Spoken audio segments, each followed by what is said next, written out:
Hello everyone, कशा आहात? I hope मजेत असाल. सो इंस्टाग्रामला मी स्टोरी टाकलेली, ती जर तुम्ही बघितली असेल तर तुम्हाला त्याच्यावरनं कळालंच असेल. नसेल माहिती तर मी आज सांगतेच आणि काय झालं काय नाही ते. तर मी व्लॉग टाकलेला, आता लाईव्ह पण आली होती मध्ये, त्या दिवशी म्हणजे झाले 4 दिवस लाईव्ह आलेली. आणि व्लॉग न टाकण्याचं कारण तुम्हाला मी सांगितलेलं की मी व्लॉग का नाही टाकत आहे म्हणून.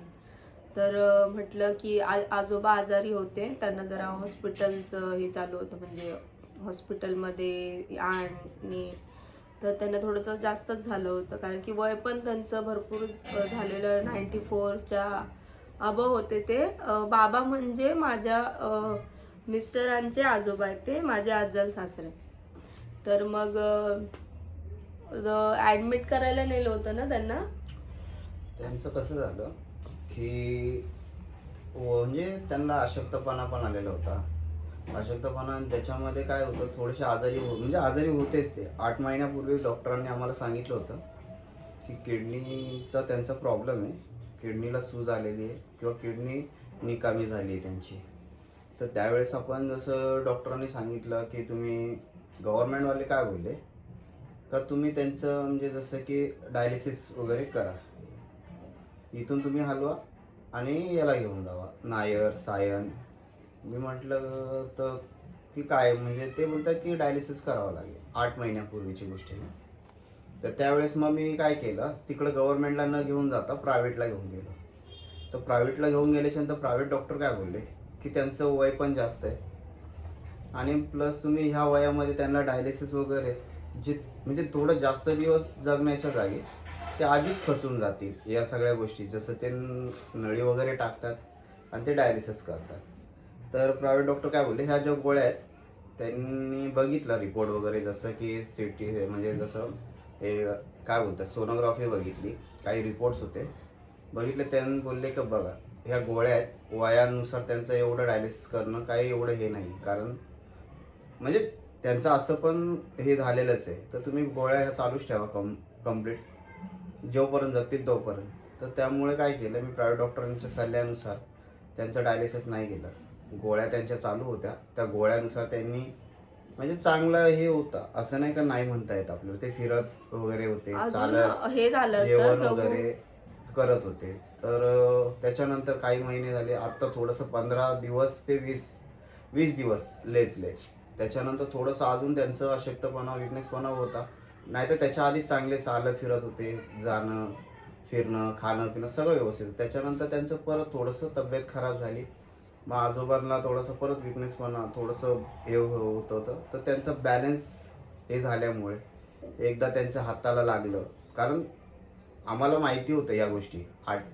आत्ता झाले 20 दिवसापूर्वी. तर पहिलं त्यांचं म्हणजे आधी हात हे झाला, म्हणजे जसं बॅलन्स गेल्यामुळे हातावर लोड आला, हात फ्रॅक्चर झाला. त्याच्यानंतर त्यांचं हाताचं ऑपरेशन आपलं जसं की प्लास्टर वगैरे केलं, हाताचं एकूण तिकून बरं नाही होत. तर त्याच्यानंतर थोडंसं काही परत आठवड्याभर म्हणजे हे झालं, तर ते पडले. त्यांचं बॅलन्स जात होता. त्यांना आपण किती पण बोललो ना की बाबा नका जाऊ रोडावर, तर ते ऐकत नव्हते, कारण त्यांचा स्वभाव हा पहिल्यापासूनच ताठ स्वभाव होता. ते कोणाचं ऐकत नव्हते, कारण त्यांना कशी पहिल्यापासून सवय होती की सकाळी लवकर उठणं, बाहेर जाणं. आणि म्हणजे त्यांची जी रुटीन होती का जायचं उठायचं 8 वाजता, त्यांना आंघोळ लागायची. 8 वाजता आंघोळ करून वगैरे चायपाणी करून जायचं, पेपर वगैरे घेऊन यायचं, पेपर वाचत बसायचे. असं त्यांची ती रुटीन असल्यामुळे ते कोणाचंच ऐकत नव्हते. मग नंतरला हळूहळू थोडंसं जास्तच विकनेस पण आला, मग त्यांचा बॅलन्स बिघडायला लागला. मग त्या दिवशी असंच झालं की त्यांचं काय, त्यांना तोल सावरल्यावर गेलं. मी कामावर होतो आणि मग काय ते घरचे होते माझे चुलते, ते वरती होते जसं की 1+1 आहे तर तिथं, आणि आजोबा खाली होते. आजोबांना त्यांचा बॅलन्स हुकल्यामुळे का पाय म्हणजे त्यांचं बॅलन्स हुकला आणि त्यांच्या डोक्याला नेमकं इथं पाठीमागं शिडी लागली. तर त्याच्यानंतर जसं की शिडी लागली आणि त्यांचं डोकं फुटलं. तर डोकं फुटल्याच्या नंतर मग मला फोन आला की तुम्ही घरी लवकर या, बाबा पडलेत आणि त्यांच्या डोक्याला मार लागला. तर मी घाईघाईमध्ये जेव्हा घरी आलो, तर त्यावेळेस बघितलं तर काय त्यांचं डोकं म्हणजे फुटल्यामुळे ते बघितलं तर डॉक्टरांचा सल्ल्यासाठी मी डॉक्टरांना फोन केला अडीच वाजता. तर ते डॉक्टर बोलले की त्यांना टाके मारावं लागेल. मी तर सध्या मलमपट्टी करून देतो. मग आम्ही काय केलं, त्यांना त्या दिवशी मलमपट्टी वगैरे म्हणजे हे केलं आणि नंतरला टाके वगैरे मारून घरी आणलं. तर त्या दिवशी पण ते तसंच करत होते, अजिबात ऐकत नव्हते की म्हणजे दवाखान्यात नाही म्हणे, मला नाही जायचं, मला झोपू दे. तरी त्यांना जबरदस्ती उचलून आपण टाके मारण्यासाठी घेऊन गेलो. तर त्याच्यात दुसऱ्या दिवशी त्यांनी ना घरात झोपले आणि आवाज असं जसं घशाचा आवाज यायला लागला एकदम, काय बोलत नाही काय नाही. म्हणून आम्हाला एवढी घाबरून गेलो का काय झालं बाबांना. बाबा तर आता काल चांगले होते, जेवण खाऊन केलं. मग त्याच्यानंतर हॉस्पिटलला नेलं आम्ही. हॉस्पिटलला नेल्याच्या नंतर डॉक्टर बोलले काय झालं. म्हटलं ते परवाच्या दिवशी पडले होते, तर त्यांना इथं आपण ह्याच हॉस्पिटलमध्ये टाके वगैरे मारले. ते बोलले याचं हे जे सी टी स्कॅन वगैरे केला का तुम्ही. म्हणलं नाही, डॉक्टर काय बोललेच नाही. बोलले एवढंच फक्त की टाके मारले आणि गोळ्या औषध आम्हाला दिले आणि जावा घरी. त्याच्यानंतर आता जेव्हा जास्त झालं तेव्हा ते एक बोलले एमर्जन्सीमध्ये यांचा सी टी स्कॅन करा. तो पण घाईघाईमध्ये केला मी. सी टी स्कॅन केला तर त्यामध्ये ते बोलतात की आपल्याकडे यांचे सर्जन नाही आहे. तर मग म्हटलं, बोलता इथून तुम्ही ना सायन हॉस्पिटल, नायर हॉस्पिटल, जे हॉस्पिटल, मोठ्या हॉस्पिटलचे नावं सांगितले, तुम्ही इथून घेऊन जा, इथं डॉक्टर नाही आहे अवेलेबल. म्हटलं ठीक आहे, हरकत नाही. ज्यावेळेस मग मी रात्री तिकडून हलवलं आम्ही 6:30-7 वाजता बाबांना ना आम्ही सायनला घेऊन गेलो. सायनला घेऊन गेलो, तिथं हलवण्यात आलं. त्याच्यानंतर त्यांनी बघितलं, ती फिल्म नव्हती दिली. फिल्म दिली मला पण रिपोर्ट नव्हते दिले. तर ते डॉक्टर बोलले याचे रिपोर्ट कुठे. म्हटलं ते बोलले 6 तासांनी. तर मग एमर्जन्सीमध्ये ते फिल्मच्या याच्यावरतीच रिपोर्ट काढले. रिपोर्ट काढल्यानंतर ते बोलले की डॉक्टर बोलले की त्यांच्या डोक्याला म्हणजे टाके वगैरे लागले, पण मुळात आतमध्ये काय रक्त गोठलं किंवा काय असं काहीच प्रकार झालेला नाही आहे. त्यांचं नॉर्मल आहे. त्याच्यानंतर पल्स ते पण नॉर्मल होते, म्हणजे बाकीच्या गोष्टी. तर मग ब्लड टेस्ट केले तर ते बोलले की ठीक आहे, यांचं ब्लडचं पण एवढं नाही. ते बोलले आता तुम्ही एक काम करा, जसं की आम्हाला बोलले यांची सोनो पहिलं हे करायला लावलं, काय सोनोग्राफी करायला लावली. मग हे पहिलं ई सी जी करायला लावली. ई सी जी चेक केली. ई सी जी नंतर सोनोग्राफी. बोलले सोनोग्राफी करा आणि मग सांगू काय ते. पहिल्या सोनोग्राफीमध्ये त्यांना काय कळालं नाही. मग परत ई सी जी करा, ई सी जी केली, ब्लड टेस्ट केले, तेव्हा पण नाही. मग जेव्हा सोनोग्राफी परत करायला लावली, आम्ही सोनोग्राफी करता रात्री खूप उशीर झाला. कमीत कमी 2 वाजले रात्री. 2 वाजता त्यांची म्हणजे एक टेस्ट करायलाच लावत होते. ही झाली का ती झाली का ती. लास्ट 2 रात्रीचे 2 वाजले. 2 वाजता सोनोग्राफी त्यांची केली. रिपोर्ट मला डॉक्टर, ज्या वेळेस मी वर गेलो, आजोबा सोबतच होते त्यांची सोनोग्राफी करता वेळी. मला ते डॉक्टर बोलले, म्हणजे जे सोनोग्राफी करतात ते बोलतात दोन्ही किडनीचं तर त्यांचं खूपच डिफिकल्ट आहे, चान्स खूप कमी. मग त्याच्यानंतर मग मी ते रिपोर्ट घेऊन खाली जे मेन डॉक्टर होते, म्हणजेच जसं की याच्या किडनी याच्यावर स्पेशल, ते बोलतात बघ तुमच्या बोलण्या म्हणजे आम्ही काय करू, तुम्ही सांगा, सलाईन वगैरे लावतो, ॲडमिट करून घेतो. म्हटलं काय झालं. बोलतात मुश्किल आहे, डिफिकल्ट आहे, नाहीतर तुम्ही काय करा, घरी जावा आजोबांना घेऊन आणि तुमच्या सहवासात काय राहतील ते 2-3 दिवस जसं तुम्हाला जमल तसं. बोलतात खूपच डिफिकल्ट आहे, कारण ते तुम्हाला माहिती होतं आधी. म्हटलं हो, कारण डॉक्टर आधीच बोलले होते यांचं खूपच प्रॉब्लेम झालेला आहे. म्हटलं ठीक आहे, हरकत नाही. मग आजोबांना घेऊन गेलो घरी. कारण कसं, जर आपल्याला सांगितलं डॉक्टरांनी आणि ती गोष्ट आपण एक्सेप्ट करतो का, कारण आजोबांचं वय पण खूप झालेलं होतं, 91+ होते ते. आणि ते कसं त्यांचं शरीर म्हणजे जसं की जुने माणूस होते, खाणं पिणं त्यांचं चांगलं होतं, खाण्याचं काही विशेष नव्हतं. पण कसं माणसाचं शरीर आहे ते हळूहळू नष्ट, म्हणजे बोलतो ना आपण, कमजोर होतच राहतं. तर त्याच्यानुसार मग डॉक्टर बोलले, त्यानुसार बोललो हॉस्पिटलला जाणार तर आपण कोण म्हणजे तिथंच राहणार. आणि जसं नातेवाईक वगैरे ते मग हळूहळू जसं घरी आलो आम्ही, त्यांचं जे बघितलं तर मी सर्वात प्रथम जसं की मी माझे रिलेटिव्ह आहेत, जसं माझ्या आत्या, बाकीचे गावचे, मी त्यांना फटाफट फोन केले का माझी जी आत्याची मुलगी आहे तिला फोन केला की अक्का तू निघून ये. मग त्याच्यानंतर की बोललो बाबांचं जरा जास्तच वाटायला लागले मला, कारण खूपच त्यांनी जे हातपाय हलवणं वगैरे, पहिलं तर सगळ्यात मुळात त्यांनी मला एवढा तिथं हॉस्पिटलमध्ये, जसं मी तिथून याला काय बोलतात नायर म्हणजे सायनला घेऊन गेलो ना, त्यांनी ना मला सलाईन आम्ही लावत होतो डॉक्टर, तर सलाईन 3 काढून फेकत होते 3 मला. त्याच्यानंतर जबरदस्ती जेव्हा डॉक्टरांनी केले त्यावेळेस त्यांनी अक्षरशः सलाईन आऊट केली, म्हणजे जसे की आतमध्ये सुई वगैरे बेंड झाली. तर जे खूपच त्यांनी म्हणजे त्यांना ना नकोशी वाटत होतं की आपलं जे म्हणजे कारण त्यांना त्रास एवढा होत होता ना का त्यांना नको वाटत होतं का म्हणजे जगणं खूप त्यांना डिफिकल्ट वाटत होतं. त्रासच एवढा होता ना त्यांना, जसं की पाय सुजणे, कंबर दुखणे, म्हणजे कंटिन्यू असं चालूच होतं त्यांचं. आणि त्यांचं दुःख हे मला चांगलं मी समजू शकतो. कारण ते प्रत्येक वेळेस काय झालं का अमोल डॉक्टरांना सांग मला इंजेक्शन पाहिजे नाही, अमोल मला सलाईन लावायला.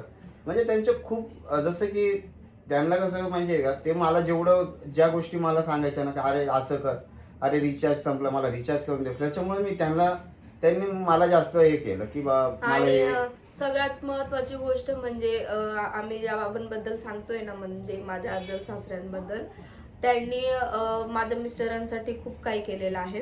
कारण की एक वेळेस सिच्युएशन अशी होती, हे लहान असताना किती मी 4 ते माझ्या 5 वयाच्या 2 ते 3 वयाचा असताना, हा. खूपच लहान असताना, डॉक्टरांनी अपेक्षा 2 म्हणजे मिनिटं मी बोलतो त्यांना सांगतो. ज्यावेळेस 2 ते 3 वयाचा असतात, जसं की माझे बाहे आजोबा आणि माझी आजी म्हणजे वडिलांची आई, तर इथं आपल्या म्हणजे मी लहान असताना इथं असताना जसं की डॉक्टरांनी सांगितलेलं की हा मुलगा तुमचा मुश्किल आहे वाचण्याचं, म्हणजे वाचू नाही शकत, तुम्ही याला घेऊन जा.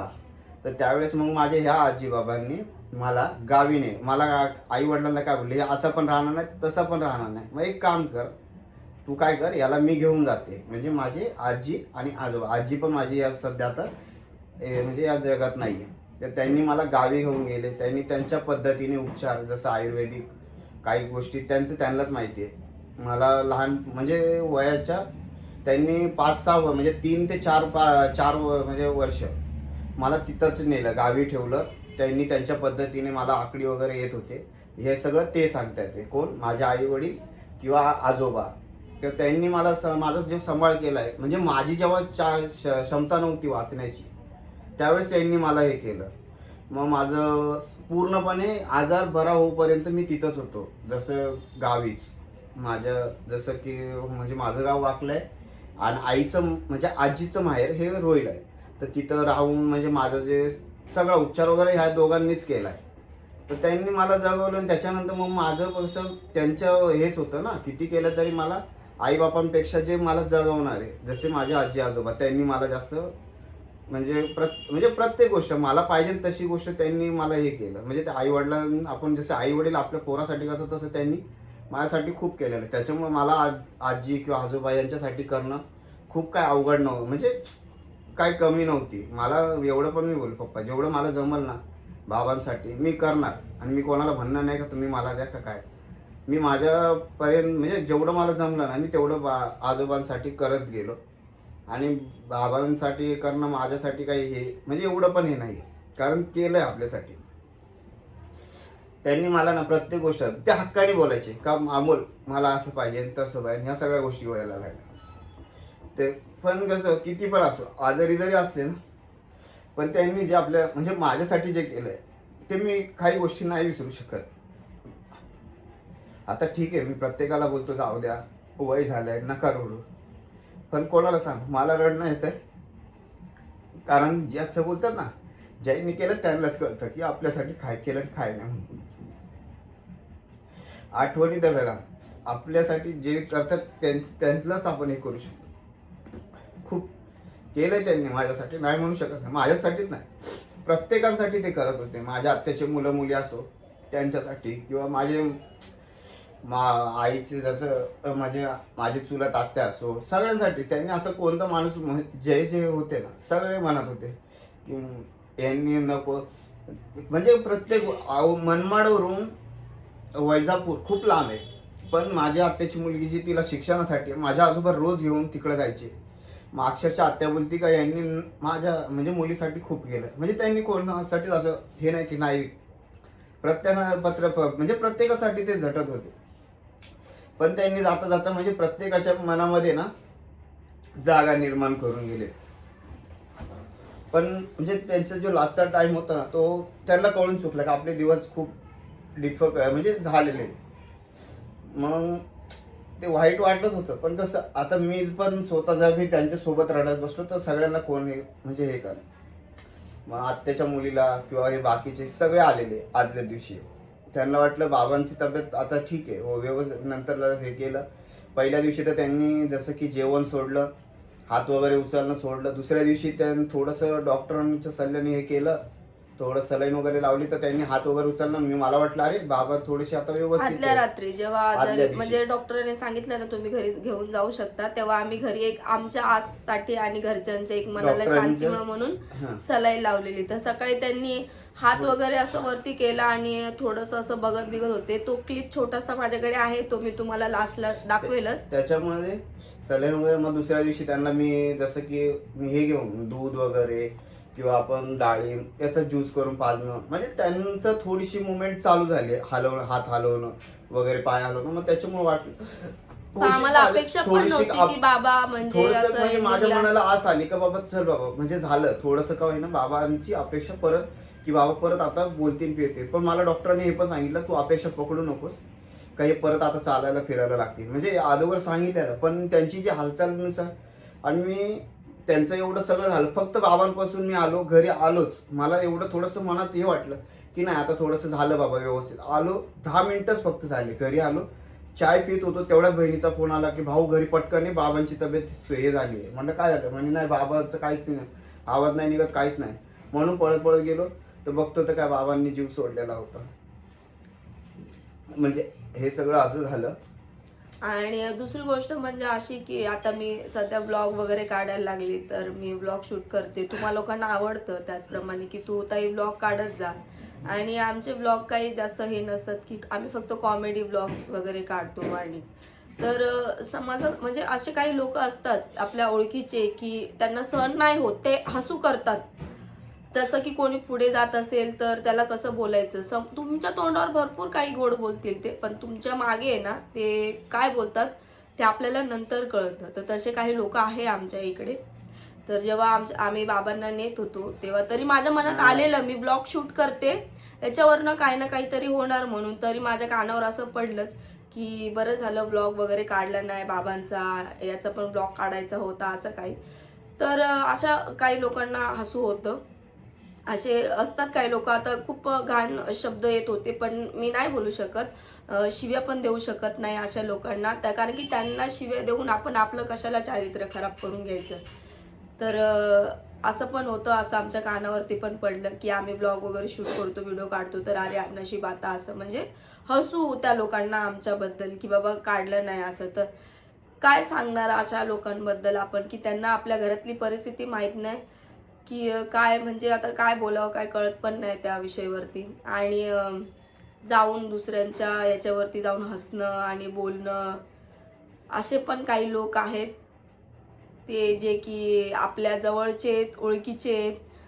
तर असो, हसले तर हसले, आपल्याला काय, आपल्याला माहिती ना, कारण की आपल्याला म्हणजे आपलं दुःखाचं घर आहे, त्यांना काय फरक पडत नाही. कदाचित त्यांच्या इकडे पण म्हणजे कसं आहे माहिती आहे का, आपल्या घरात कोणी वारलं तर त्यांना ते चिडी मुंगळी मेल्यासारखं वाटतं, आणि त्यांचं घरात कोणी मेलं तर त्यांना दुःख असतं, असं असतं. तर असे लोकांना काही एक हसू होतं ब्लॉगवरनं, मला एवढं तर समजलं. कारण की माझ्या माइंडमध्ये पण आलेलंच की कोणी ना कोणी अशी कमेंट करणारच की अरे ब्लॉग नाही काढला हिने, आता ब्लॉग तर काढायला पाहिजे होता. ठीक आहे, काय म्हणजे असं शिक्षा भेटणार, बघताय, भले मागं बोला पुढे बोला काय फरक पडत नाही, पण सगळं इथंच फेडायचंय आणि इथंच करायचंय. ही गोष्ट तर मला माहीत पडलेली आहे चांगलीच. तर होईल, त्यांना पण कळेल, त्यांच्या ज्या तोंडाच्या वाफा निघतायत ना आता, की जळवणूक काय, मला माहित नाही कसली जळवणूक आहे, काय कशाबद्दल, काय दुखतं, कुठे दुखतं नेमकं. पण ठीक आहे, काही असं दुर्लक्ष करावंच लागेल जर आता आपल्याला पण पुढे जायचं असेल तर. सो असं काहीसं झालं आहे, असं बाबा आजारी असल्यामुळे, त्याच्यामुळे आमचे ब्लॉग्स वगैरे येत नव्हते. आजीचा फोटो दाखवतो की हा नाही, मला विचारलेलं ब्लॉग मध्ये आणि व्हिडिओ मध्ये की पाठीमागं तुम्ही जो फोटो लावला तो कोणाचा आहे. मी सांगितलं त्यांना की जे सांभाळ केलं ते हा, आजी होते म्हणून. आजल सासूंचा होता माझ्याकडे, आमच्या घरात लावलेला फोटो. तर बाबांची जी लास्ट वाली क्लिप आहे ना, जेव्हा ते घरामध्ये होते आणून ठेवलेलं, ती क्लिप मी तुम्हाला शेअर करेन तो थोडीफार. सो याच कारणामुळे आमचा ब्लॉग येत नव्हता. तर आता इथून पुढे येईल ब्लॉग, आणि भेटत आपण नेक्स्ट ब्लॉगमध्ये. पण बाय.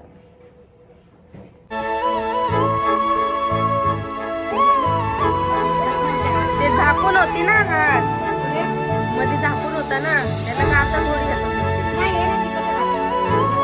नाही ना आता काढलं तू आता काढलं बाबा बाबा काय आलं काय आलं बाबा आम्रपाली कोणतं आहे आम्रपाली जायचंय का गावाला बाबा बाबा काय? हात उचलला